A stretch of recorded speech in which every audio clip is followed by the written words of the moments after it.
Sejarah tidak kekurangan fakta yang membuat orang mengangkat alis dan terheran-heran akan sesuatu yang sudah terjadi. Fenomena masa lalu yang terekam bisa berupa perang antara kerajaan atau negara, perdamaian atau persatuan dua dinasti, peninggalan arsitektur serta budaya, dan lain sebagainya. Namun bagaimana jika kita melihat sejarah dari sisi yang sedikit berbeda? Seperti kisah cinta Susan Cabot, aktris film Hollywood tahun 1950-an dengan Raja Hussein dari Yordania. Walaupun telah menjadi kekasih raja, namun kehidupan pribadinya kacau balau. Hingga kematiannya pun berakhir tragis di tangan anak kandung sendiri, buah cintanya dengan sang raja. Penasaran dengan kisahnya? Langsung saja yuk tonton videonya sampai selesai.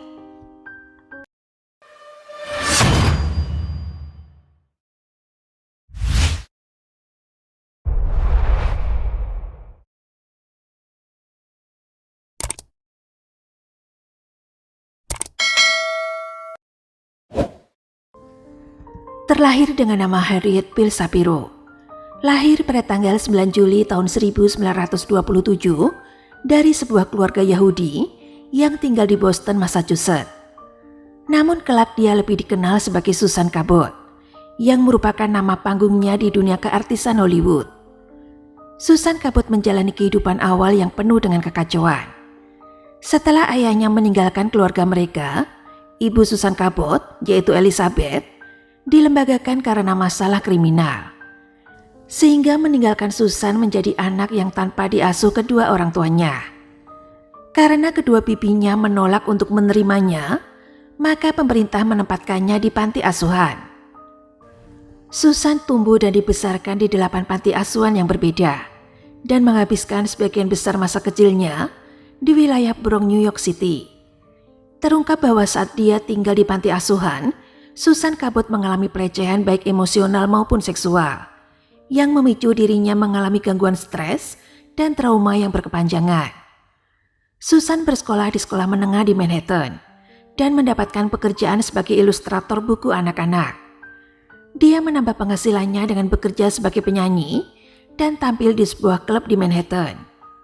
Pada tanggal 30 Juli tahun 1944, dia menikah dengan suami pertamanya, seorang aktor yang bernama Martin Sacker, di Washington DC saat usianya masih di bawah umur. Martin Sacker adalah teman masa kecilnya, dan pernikahan tersebut memberi Susan Cabot berkesempatan untuk meninggalkan panti asuhan. Susan Cabot memulai karirnya sebagai artis film Hollywood dengan memainkan peran kecil dalam film Noir Kiss of Death yang diproduksi pada tahun 1947. Dia kemudian terlihat tampil di Village Brand, tempatnya bekerja di sebuah klub di Manhattan oleh pencari bakat untuk Columbia Pictures, yang membawa pada peran selanjutnya di Hollywood dan membuatnya menandatangani kontrak dengan Universal Pictures. Film pertamanya dengan studio tersebut adalah Western Tomahawk yang dirilis pada tahun 1951. Pada tahun yang sama, Susan menceraikan suaminya Martin Sacker dan kemudian menjalin hubungan asmara dengan Raja Hussein dari Yordania selama beberapa tahun. Hubungan ini bermula ketika Raja Hussein sedang berencana melakukan lawatan ke Amerika Serikat pada bulan April tahun 1959. Ketika itu Yordania kehilangan bantuan militer dan ekonomi dari Inggris pada tahun 1957, ketika negara itu menghapus subsidi tahunannya. Raja Hussein datang ke Amerika untuk memastikan bantuan negara adik kuasa tersebut agar terus berlanjut bagi Yordania. Ketika itu Raja Hussein berusia 23 tahun dan sudah memerintah Yordania selama 6 tahun dan statusnya duda beranak satu. Untuk menyenangkan pemimpin muda sekaligus sekutu menjanjikan di Timur Tengah, Dinas Rahasia Luar Negeri Amerika Serikat, yaitu Central Intelligence Agency atau CIA, diberi tugas untuk mencarikan perempuan yang tepat bagi Raja Yordania Hussein bin Talal selama kunjungannya ke Los Angeles pada April tahun 1959. Hal ini diketahui pada sebuah memo rahasia CIA yang menunjukkan bahwa CIA memakai jasa investigator swasta Robert Maheu yang juga mantan agen FBI untuk mencarikan teman tidur Raja Hussein saat kunjungannya ke Amerika Serikat. Namun pada kenyataannya, Mehu tidak bisa mendapatkan aktris papan atas manapun untuk menghibur Raja Hussein. Tipe seperti Marilyn Monroe tidak tersedia. Oleh karena itu, Mehu harus menyesuaikan rencana lain. Mehu mendatangi Susan Cabot, seorang aktris tahun 1950-an. Awalnya Susan Cabot menolak dan memberikan respon kurang tertarik. Walaupun pada akhirnya Susan dipertemukan dengan Raja Hussein yang lalu dianggapnya menawan. Raja Hussein dan Susan Cabot bertemu pada tanggal 9 April tahun 1959. Ada keraguan bahwa skema tersebut mungkin salah karena Susan merupakan seorang Yahudi dan latar belakang raja seorang Muslim. Namun tidak terduga, keduanya malah tertarik satu sama lain. Menurut memo CIA, Raja Hussein sangat rukun dengan Susan. Hingga pada saat dia meninggalkan Los Angeles, sang raja menyatakan ingin bertemu kembali dengan Susan. Oleh karena itu, CIA menyewa sebuah rumah di Long Beach untuk pertemuan Raja Hussein dan Susan selanjutnya. Skema untuk menjodohkan Raja Yordania dengan Susan Cabot berkembang menjadi lebih dari sekedar hubungan asmara sementara. Padahal diketahui juga jika Raja Hussein telah melangsungkan pernikahan keduanya pada tanggal 25 Mei tahun 1961 dengan seorang gadis Inggris yang bernama Toni Gardiner yang kelak lebih dikenal dengan sebutan Putri Muna, ibu dari Raja Yordania saat ini, yaitu Raja Abdullah II. Sejak awal skema perjodohan CIA antara Raja Hussein dengan Susan Cabot adalah masalah sensitif. Namun pada akhirnya bangkai akan tercium baunya. Hubungan terlarang itu mulai muncul ke permukaan dan menjadi berita hangat di berbagai media. Dan hal ini bisa menimbulkan masalah bagi pemimpin Muslim tersebut. Walaupun sudah memiliki istri dan anak, namun Raja Hussein terus bertemu secara rahasia dengan Susan Cabot setiap kali ia mengunjungi Amerika, sampai perselingkuhannya berakhir pada tahun 1970-an. Buah hubungan terlarang itu juga telah menghasilkan anak di luar nikah. Pada tahun 1964, Susan melahirkan anak satu-satunya yang diberi nama Timothy Scott Roman, yang diduga anak biologis Raja Hussein. Desas-desus tersebut didukung oleh fakta bahwa Raja Hussein secara teratur memberikan tunjangan anak kepada Susan. Seperti yang dikatakan pada salah satu pengacara Timothy dalam dokumen pengadilan pada tahun 1989. Kuasa hukum Timothy menunjukkan bukti bahwa terdakwa menerima kiriman uang sebesar $1.500 setiap bulan dari Raja Hussein. Baik atau buruk, ini terlihat seperti dukungan kepada anak. Namun menurut The Los Angeles Times yang melaporkan pada tanggal 13 April tahun 1989, pemerintah Yordania tidak mengomentari tentang klaim itu, yang menyebutkan jika Raja Hussein adalah ayahnya Timothy. Sayangnya hubungan sang raja dengan sang artis yang telah dijalin selama 7 tahun itu tidak berakhir bahagia. Pada tahun 1968, Susan Cabot menikah dengan suami keduanya, yaitu Michael Roman yang membesarkan Timothy, sebelum akhirnya bercerai pada tahun 1983. Walaupun sudah menikah, dikabarkan Susan Cabot masih menjalin hubungan dengan Raja Hussein. Hingga perselingkuhan itu berakhir pada tahun 1970-an. Susan Cabot dikabarkan mengalami gangguan mental pada tahun 1980-an dan hidup mengasingkan diri di rumahnya. Dia mengalami depresi yang cukup parah, sehingga sering mengalami pikiran untuk bunuh diri. Dia juga telah mendapat perawatan dari seorang psikiater. Susan Cabot juga semakin tidak mampu merawat dirinya sendiri. Rumahnya dipenuhi dengan makanan busuk dan koran bekas.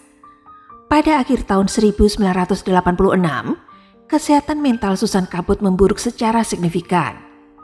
Namun terlepas dari kesehatan mental yang dialaminya dan tidak terawatnya rumahnya, dia masih bisa mempertahankan pendapatan yang cukup meskipun dia telah pensiun dari dunia akting. Sebagian besar dia masih mendapatkan pendapatan besar dari investasi real estate dan ketertarikannya pada mobil-mobil antik yang secara rutin dia dapatkan, kemudian dia perbaiki, lalu dia jual kembali dengan harga yang fantastik. Karena kesehatan mentalnya yang rapuh, hal ini berdampak pada kehidupan putranya yaitu Timothy Scott Roman. Timothy dibesarkan dalam lingkungan rumah yang tidak bersahabat. Selain itu, putranya Timothy lahir dengan kondisi dwarfisme atau kondisi tubuh yang tidak dapat tumbuh tinggi atau cebol karena pengaruh genetik atau medis. Selain itu, masalah mental juga ditemukan pada bocah malang yang diwarisi dari ibu dan kakeknya dari pihak ayah, yaitu Raja Talal dari Yordania. Timothy tumbuh di sebuah rumah dengan kondisi yang sangat memprihatinkan. Keadaan semakin diperburuk oleh keputusan ibunya yang keliru mengobati dwarfisme putranya dengan hormon eksperimental yang diekstraksi dari kelenjar pituitari orang mati. Perawatan dihentikan pada tahun 1980-an setelah diketahui bahwa hal itu bisa mengakibatkan pasien menderita penyakit otak degeneratif, di mana hal ini dapat mempengaruhi kondisi mentalnya, termasuk menyebabkan perubahan suasana hati yang parah. Walau berkat suntikan hormon yang disuntikan 3 kali dalam sepekan itu berhasil membuatnya tumbuh menjadi lelaki setinggi 162 cm. Susan Cabot mengalami akhir yang tragis pada tanggal 10 Desember tahun 1986 ketika dia ditemukan tewas karena dipukul dengan benda keras berulang kali. Saat itu putranya Timothy memberitahu polisi dan petugas medis yang datang ke rumahnya bahwa ada orang asing dengan topeng ninja telah masuk ke rumah dan membuatnya pingsan lalu membunuh ibunya. Saat menceritakan itu Timothy tampak tenang. Ketika polisi dan para medis memasuki rumah yang di luar terlihat elegan, namun di dalamnya terlihat jorok dan bau. Di dalam rumah tersebut terlihat menyedihkan dan berantakan, dengan tumpukan sampah dan tumpukan pakaian kotor yang ada di mana-mana. Lapisan debu tebal menempel di setiap perabot rumah, serta gonggongan 3 anjing penjaga yang tak henti-hentinya menggonggong karena dikurung dalam sebuah kamar. Petugas menemukan korban berusia 59 tahun di kamar utama, tergeletak di seberang tempat tidur dengan selembar kain berlumuran darah yang menutupi wajahnya. Korban tersebut adalah Susan Cabot, seorang artis Hollywood yang terkenal di masanya yang meninggal secara tragis. Tidak butuh waktu lama bagi polisi untuk mencurigai putra Susan Cabot, yaitu Timothy Scott Roman, yang berusia 22 tahun yang berada di balik kematian ibunya. Polisi curiga dengan perilaku dan kesehatan mental Timothy. Timothy dan ibunya diketahui memiliki hubungan yang rumit. Ibunya mengidap penyakit mental karena stres dan trauma yang didapatnya sejak usia belia. Dalam mendidik anak dia juga terlalu overprotective, sehingga berkontribusi terhadap perilaku Timothy. Begitupun juga dengan Timothy, yang pada masa mudanya kurang mendapatkan kasih sayang dari orang tua yang utuh. Ibunya yang overprotective ditambah dengan suntikan hormon eksperimental untuk mengobati penyakit kerdilnya yang berefek pada penyakit otak degeneratifnya. Kondisi inilah yang mengakibatkan mental keluarga ini tidak sehat. Timothy kemudian mengakui bahwa tidak ada pencuri masuk, dan pada malam pembunuhan tersebut, kondisi mental ibunya sedang memburuk, sehingga dia tidak mengenalinya dan berteriak serta berbicara pada dirinya sendiri. Namun Timothy mengatakan jika dia tidak ingat telah membunuh ibunya. Timothy diputus bersalah karena memukul ibunya menggunakan sebuah barbel hingga menyebabkan ibunya meninggal. Sidang pembunuhan Timothy Scott Roman dimulai pada bulan Mei tahun 1989 dengan pengacaranya mengajukan pembelaan atas kegilaan, mengklaim bahwa obat-obatan eksperimental yang diberikan Susan Cabot kepada putranya telah menyebabkan perubahan suasana hati yang kejam. Timothy dihukum karena pembunuhan yang tidak disengaja. Setelah menjalani hukuman 2,5 tahun di balik jeruji besi, dia dijatuhi hukuman percobaan 3 tahun.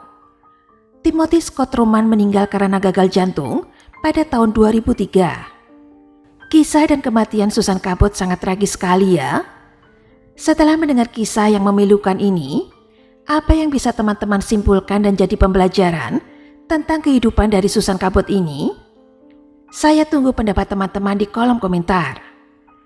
Terima kasih sudah mendengarkan cerita Adelisti pada hari ini dan tunggu cerita-cerita selanjutnya yang lebih seru.